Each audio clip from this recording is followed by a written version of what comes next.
Hello and welcome to pmclounge.com. In this quick video, let's have some fun. We are talking about the non-competitive forms of procurement. Now, of course, this video is part of the procurement management knowledge area. This is a concept in procurement management knowledge area. I don't need to tell you that. It is quite obvious. Also, another thing that is quite obvious is the fact that a link in the description is going to take you to a playlist that is going to contain every single video that we have done on procurement management knowledge area. So I'm not going to remind you about it, although I just did. But anyways, let's get started and understand these non-competitive forms of procurement, something that may show up in your PMP exam. Okay, so let's start off with a quote. A horse never runs so fast as when he has other horses to catch up and outpace. So if the horse is running alone, he may not run as fast as when there are other horses in the field. So this is a quote on competition. Although we are not here discussing quote, we are talking about non-competitiveness. So let's talk about that. So let's start off with single source. What it means is that your organization has a preferred seller, and if there is a preferred seller, it will definitely be listed in the qualified sellers list.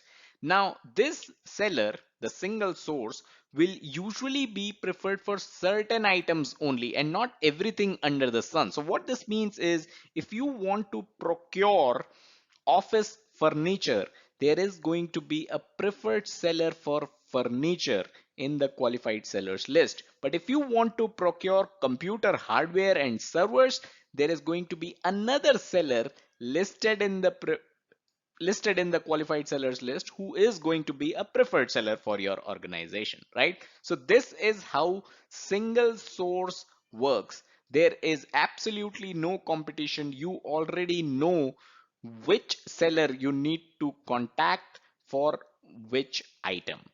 Basically, your organization likes this seller. So one person is listed for stationery, one person is listed for furniture, one person is listed for computer hardware, and your organization likes this person.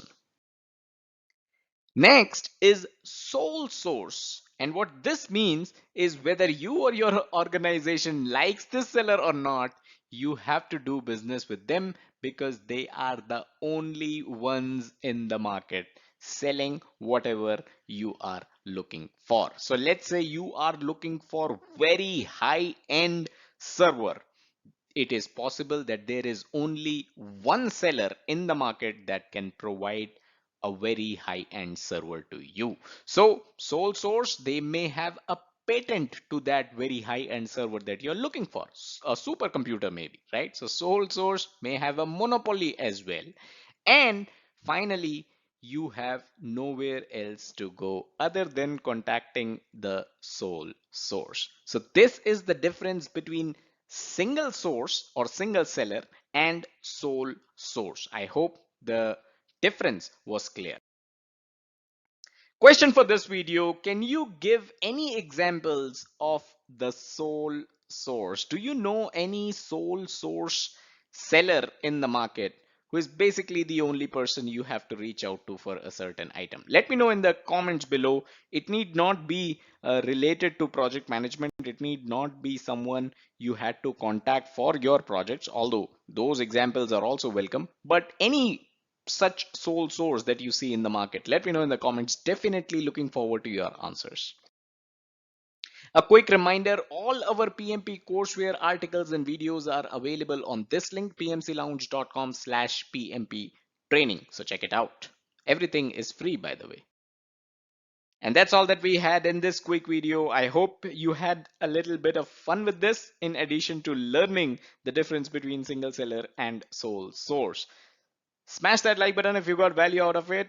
It helps us stay motivated. Subscribe to the channel and hit the bell icon to stay notified whenever we upload new content. Also, don't forget to check out the website pmclounge.com, your number one free PMP resource.